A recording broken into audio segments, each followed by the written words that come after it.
ദേവാനാം ച ഹൃഷീണാം ച ഗുരും കാഞ്ചനസന്നിഭം ബുദ്ധിഭൂതം ത്രിലോകേശം തം ഗുരും പ്രണമാമ്യഹം.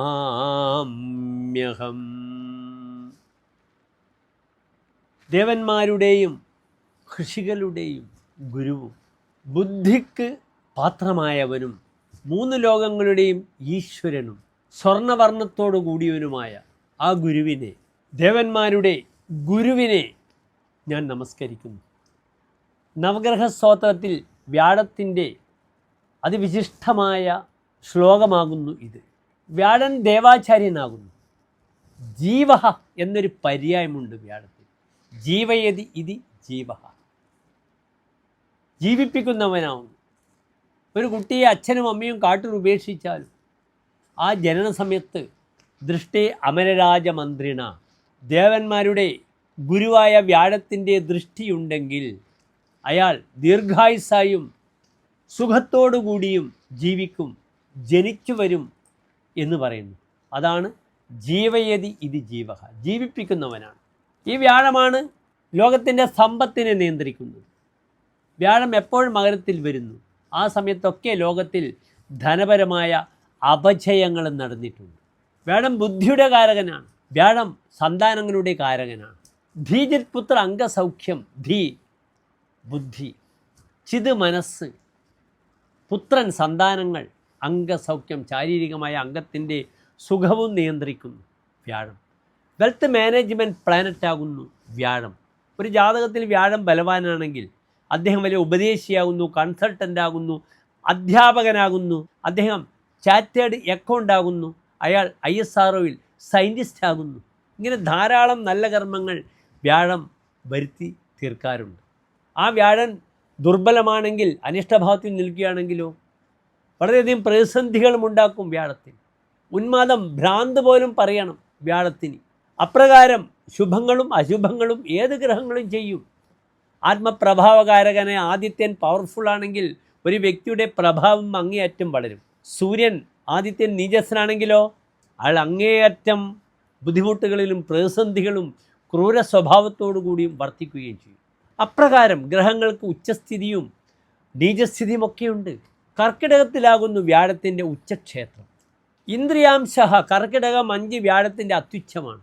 അപ്രകാരം വ്യാഴത്തിൻ്റെ അതിനീചം മകരം രാശിയിൽ, മകരം 5 ആകുന്നു. വ്യാഴത്തിൻ്റെ സ്വന്തം ക്ഷേത്രങ്ങൾ എൻ്റെ പ്രിയപ്പെട്ട പ്രേക്ഷകർക്കറിയാം. ധനുവും മീനവും.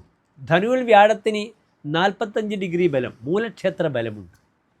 ഇവിടെ വ്യാഴം ചാരവശാൽ അതിചാരത്തിലായിരുന്നു കർക്കിടകൻ രാശി തൻ്റെ ഉച്ചക്ഷേത്രത്തിൽ. അവിടെ നിന്നും വ്യാഴം ഇതാ ഡിസംബർ മാസം 5-ാം തീയതി വ്യാഴം തൻ്റെ ശത്രുക്ഷേത്രമായ മിഥുനത്തിലേക്ക് വന്നിരിക്കുന്നു. ഇനി പ്രസ്തുത വ്യാഴം 2026 ജൂൺ മാസം 1-ാം തീയതി വീണ്ടും കർക്കിടകത്തിലേക്ക് വരും. ഈ വ്യാഴ ശത്രുക്ഷേത്രത്തിൽ നിൽക്കുന്നു. ആ വ്യാഴത്തിൻ്റെ ആശ്രയഫലം നല്ലതാണ്. ബൗദ്ധേ ഭൂരിപരിച്ഛത ആത്മജ സുഹൃത്ത് സാജീവ്യയുക്ത സുഖി. ആ വ്യാഴം സജീവനാകും, മന്ത്രിയുടെ ജോലി ചെയ്യും, ഉപദേശം കൊടുക്കും, കൺസൾട്ടൻ്റ് ആകാം. ഭൂരിപരിച്ഛത ആത്മജ സുഹൃത്ത്, തനിക്ക് നല്ല അകമ്പടിക്കാരുണ്ടാകും. പരിച്ഛത എന്നാൽ അകമ്പടിക്കാരാണ്, നല്ല ഭൃത്യന്മാരുണ്ടാകും. ഭൂരി വർദ്ധിച്ച അകമ്പടിക്കാരും. ആത്മജ സന്താന ഗുണവും സുഹൃത്തുക്കളും. സാജീവ്യ മന്ത്രിപ്പണി, ഉപദേശം കൊടുക്കുന്ന ജോലിയും. സുഖി സുഖത്തോടു കൂടിയും ഇരിക്കും. ഇവിടെ നാം ചിന്തിക്കേണ്ടത് ഏതെല്ലാം രാശിക്കാർക്ക് വ്യാഴം സുഖങ്ങൾ തരും, ദുഃഖങ്ങൾ തരും എന്ന വിഷയമാണ്. ഞാൻ ഒരു ഉദാഹരണം പറയാം നിങ്ങൾ മനസ്സിലാക്കാൻ വേണ്ടി. ഞാൻ വൃശ്ചികൻ രാശിക്കാരനാണ്. കഴിഞ്ഞ 3 ആഴ്ചക്കാലം ബോംബെയിലായിരുന്നു. എനിക്ക് വൃശ്ചികൻ രാശിക്കാർക്ക് വ്യാഴം അതിശക്തമായി 9-ാം ഭാവത്തിൽ കർക്കിടകത്തിൽ നിൽക്കുന്ന സമയത്താണ് ഞാൻ ബോംബെയിലേക്ക് പോയത്. ഞാൻ ബോംബെയിൽ സന്ദർശിക്കാത്തത് 8 വർഷത്തോളമായി. എനിക്ക് നിറയെ ക്ലയൻസുകളുള്ള ഒരു മഹാനഗരമാണ് ബോംബെ. ബോംബെ എനിക്ക് വളരെ ഇഷ്ടമാണ്. ബോംബെ മോഹിനിയാണ്. ഞാൻ 10-20 വിദേശ രാഷ്ട്രങ്ങൾ യാത്ര ചെയ്ത വ്യക്തിയാണ്. പക്ഷേ ബോംബെയിൽ വിമാനം ഇറങ്ങുമ്പോൾ എനിക്ക് ഒരു അസാധ്യമായ വൈബ്, ഓറ, എനർജി എനിക്ക് ഫീൽ ചെയ്യാറുണ്ട്. അപ്രകാരം ബോംബെയിൽ നിന്നും സഞ്ചരിക്കുമ്പോൾ. അതിനാൽ കർക്കിടകൻ രാശിയിൽ ഉച്ചസ്ഥനായ സമയത്താണ് ഞാൻ എന്ത് ചെയ്തത്? ബോംബെയിൽ പോയി. എനിക്ക് ധാരാളം സൗഹൃദങ്ങളുണ്ടായിരുന്നു. ഞാൻ കേവലം 10 ദിവസത്തെ യാത്രക്ക് പോയ വ്യക്തിയായ ഞാൻ വീണ്ടും 10 ദിവസം കൊണ്ട് സ്പെൻഡ് ചെയ്യേണ്ടി വന്നു. അത്രത്തോളം എനിക്ക് ക്ലയൻസ് ഉണ്ടായിരുന്നു. യഥാർത്ഥത്തിൽ പൂനെയിൽ പോകേണ്ട ഒരാഴ്ച പൂനെയിൽ ഫുൾ പ്രോഗ്രാമായിരുന്നു. അതുപോലെ ഞാൻ ക്യാൻസൽ ചെയ്യേണ്ടി വന്നു ആ വ്യാഴത്തിൻ്റെ പ്രഭാവ സമയത്ത്. പക്ഷേ വ്യാഴം 5-ാം തീയതി മിഥുനത്തിലേക്ക് വന്നു. ശരിക്കും 4-ാം തീയതി മുതൽ അതിൻ്റെ ഒരു ഇമ്പാക്റ്റ് ഞാൻ അനുഭവിച്ചു.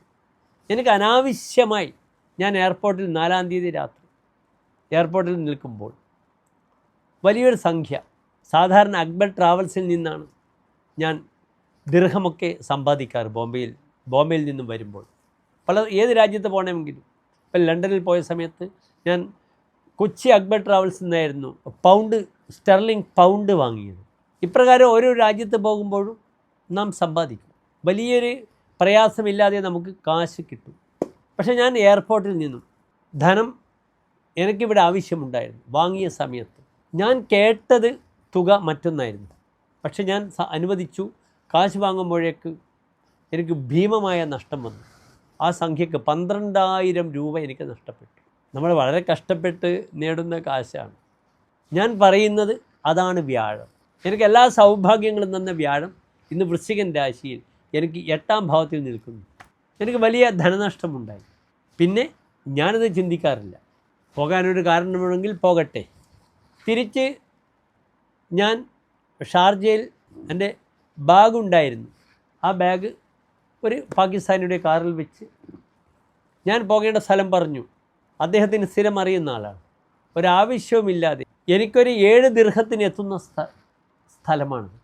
അദ്ദേഹം അനാവശ്യമായി യു ടേൺ എടുത്ത് തിരിഞ്ഞ് വന്ന് അദ്ദേഹം അത് 12 ദിർഹമാക്കി. പ്ലസ് ഇവരുടെ സർവീസ് ചാർജ് 3.5 ദിർഹവും.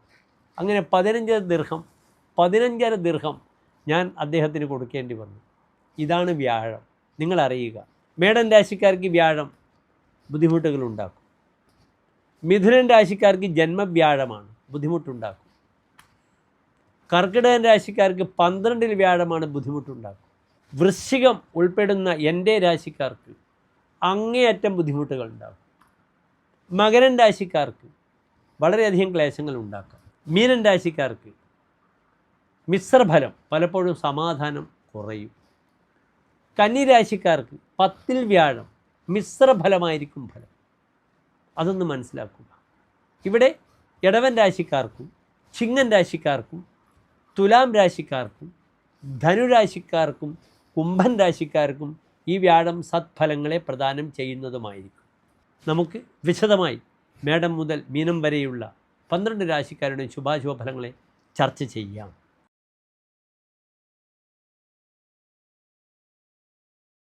മൂലം പുരാണം ഉത്രാടം നക്ഷത്രത്തിൻ്റെ ആദ്യത്തെ 15 നാഴിക വരുന്ന 2 നക്ഷത്ര സമൂഹം. ഇവിടെ ധനുരാശിക്കാർക്ക് വ്യാഴം 7-ാം ഭാവത്തിൽ നിൽക്കുന്നു. 7-ാം ഭാവം ശുഭഗ്രഹങ്ങൾക്ക് നല്ലൊരു ഭാവമാണ്. എന്തൊക്കെയാണ് 7-ാം ഭാവം? വിവാഹം, മദനാലോക, ഭാര്യാഭർത്തൃ സമാഗമഃ, ശയ്യാ, സ്ത്രീസത്മ, നഷ്ടാർത്ഥ, മൈഥുനാന്യപി സപ്തമാ. വിവാഹം, കാമം, ഭാര്യാസുഖം, യാത്ര, പോക്കുവരവ്, ഭാര്യാഭർത്തൃ സമാഗമം, ശയ്യ, കിടപ്പറ, ഭാര്യാഗൃഹം, നഷ്ടപ്പെടുന്ന ധനം, ഇതൊക്കെയാണ് ചിന്തിക്കുന്നത്. ലഗ്നാധിപനായ ഗ്രഹം 7-ാം ഭാവത്തിൽ നിൽക്കുന്നു. ലഗ്നം എന്താണ്? തൻ്റെ സ്വന്തം ശരീരമാണ്. ദേഹസ്യ സൗഷ്ഠവം സ്വാസ്ഥ്യം, തൻ്റെ ദേഹം, തൻ്റെ സ്വസ്ഥത, ഇതൊക്കെ ചിന്തിക്കേണ്ടുന്ന ലഗ്നം ഭാവങ്ങളുണ്ട്. ഈ ഭാവാധിപന് 7-ൽ നിൽക്കുമ്പോൾ ഒരു വ്യക്തിക്ക് ധാരാളം നന്മകൾ പ്രദാനം ചെയ്യപ്പെടും. വ്യക്തിപരമായ പ്രോസ്പെരിറ്റിക്ക് ഏറ്റവും നല്ലതാണ് ഈ വ്യാഴം. യാത്ര ചെയ്യാം, വിവാഹം നടക്കും. പിന്നീട് വ്യാഴം 4-ാം ഭാവാധിപനാണ്. ഗൃഹചിന്ത, ഉത്തമമായ ഗൃഹചിന്തയാകാം. ഭൂമിലാഭം ലഭിക്കും, ഭാര്യാസുഖം ലഭിക്കും, യാത്ര ചെയ്യേണ്ടി വരും. വിദേശത്തുള്ള സുഹൃത്ത് തന്നെ ക്ഷണിക്കും, വിദേശ ഗമനമുണ്ട്, നഷ്ടപ്പെടുന്ന കാശ് തിരിച്ചു കിട്ടും. തന്നോട് കടം വാങ്ങിയ വ്യക്തി വീണ്ടും കാശുമായി തനിക്ക് വരും. ദേവാലയങ്ങളിൽ ദേവന് ധാരാളം ആഭരണങ്ങൾ ലഭിക്കും. ജനങ്ങൾ ധനുരാശിക്ക് പ്രാധാന്യമുള്ള പ്രതിഷ്ഠാദിനമുള്ള അമ്പലങ്ങളിൽ ധാരാളം കയറി വരും. ഇങ്ങനെയുള്ള ധാരാളം നന്മകൾ ധനുരാശിക്കാർക്ക് സംഭവിക്കാറുണ്ട്. വളരെ നല്ല ഫലമാണ്. പിതൃദോതിക എന്നാണ് ഫലം പറഞ്ഞിരിക്കുന്നത്. പരാഹമികര ആചാര്യം. 7-ൽ വ്യാഴം വന്നാൽ അച്ഛനെക്കാളും പ്രശസ്തനാവും മകൻ. അതിനാൽ മക്കൾക്ക് പഠിച്ച് തൻ്റെ പിതാവിനേക്കാളും പേരും നിലയും പ്രശസ്തിയും ഉണ്ടാക്കാൻ അനുകൂലമാണ്. വ്യാഴമുള്ള എത്രയോ മഹത് വ്യക്തികളെ എനിക്കറിയാം. അവരൊക്കെ തൻ്റെ പിതാവിനേക്കാളും പേരും പ്രശസ്തിയുമായി അവർ നക്ഷത്രങ്ങളായി വിരാജിച്ചു കൊണ്ടിരിക്കുന്നു. അതാണ് 7-ലെ വ്യാഴത്തിൻ്റെ ഒരു സുഫലം. ചമത്കാരി ചിന്താമണിയിൽ ഇപ്രകാരം പറഞ്ഞിട്ടുണ്ട്: മതിസസ്യ ബഹി വിഭൂതിശ്ച ബഹി. നല്ല ബുദ്ധി ഉണ്ടാകും, ധാരാളം സമ്പത്തും വന്നു ചേരും. രതിർവൈ ഭവേത് ഭാമിനി നാമ അബഹ്വി. പലപ്പോഴും ഈ 5 മാസക്കാലം ഭാര്യയിൽ രതി കുറയുക, അന്യസ്ത്രീകളിൽ രതി ഉണ്ടാകും എന്നൊരു ഫലം പറഞ്ഞിരിക്കുന്നു. ഗുരു ഗർഭഗത് യസ്യ ജാമിത്രഭാവേ. 7-ാം ഭാവത്തിൽ വ്യാഴം വരുമ്പോൾ അയാൾ അഹങ്കാരിയാകും. ഗർവ്, അഹങ്കാരം അയാൾക്കുണ്ടാകുമെന്ന് ഫലം പറഞ്ഞിരിക്കുന്നു. അതിനാൽ അഹങ്കരിക്കാതെ നോക്കുക. Pride goes before a fall എന്നാണ്. ഒരു വീഴ്ചയിൽ എല്ലാ അഹങ്കാരവും അഭിമാനവും ഒക്കെ നഷ്ടപ്പെടും. അതിനാൽ എപ്പോഴും താഴ്മയാണ് അഭ്യുന്നതി എന്ന് പറഞ്ഞിട്ടുണ്ട്. എപ്പോഴും താഴ്മയാണ് ഉയർച്ച. ഭവന്തി നമ്ര സ്തരവ ഫലാഗമേഹി എന്ന് കാളിദാസൻ പറഞ്ഞിട്ടുണ്ട് അഭിജ്ഞാന ശാകുന്തളത്തിൽ. ദുഷ്യന്തനെ കണ്ട സമയത്ത് 5-ാം സർഗത്തിൽ മഹർഷിമാർ പറയുന്നൊരു മഹത്തായ വാക്കുമാണ് ഭവന്തി നമ്ര സ്തലവ ഫലാഗമേഹി. ഫലങ്ങൾ വരുമ്പോൾ വൃക്ഷങ്ങൾ, മരത്തിൻ്റെ ചില്ലകൾ താണു വരും. നവാംഭുവിർ ദൂരവിലംബിനോ ഘന. മേഘം, എത്ര ദൂരത്തുള്ള മേഘങ്ങളും നിറയെ വെള്ളവുമായി വരുമ്പോഴും താണു വരും. അനുദ്ധത സത്പുരുഷ സമൃദ്ധിവിഹി. സജ്ജനങ്ങൾ തങ്ങളുടെ സമൃദ്ധിയിൽ ഒരിക്കലും അഹങ്കരിക്കില്ല. സ്വഭാവ ഏവേശ പരോപകാരിണ. അന്യർക്ക് ഉപകാരം ചെയ്യുന്നവരുടെ സ്വഭാവം ഇപ്രകാരമാണ്. അതിനാൽ പ്രിയമുള്ളവരെ, ധനുരാശിക്കാർ അഹങ്കരിക്കാതെ കാര്യങ്ങൾ നീങ്ങുക. സാവധാനം, ഭൂമിലാഭം ഉണ്ടാവും. നല്ല സുഹൃത്തുക്കളുടെ വിദേശത്തേക്ക് വാസമുണ്ടാകാം. ഇങ്ങനെ ധാരാളം അനുകൂലമായ അവസ്ഥ സംജാതമാകും. ശ്രദ്ധിക്കുക. നന്ദി, നമസ്തേ.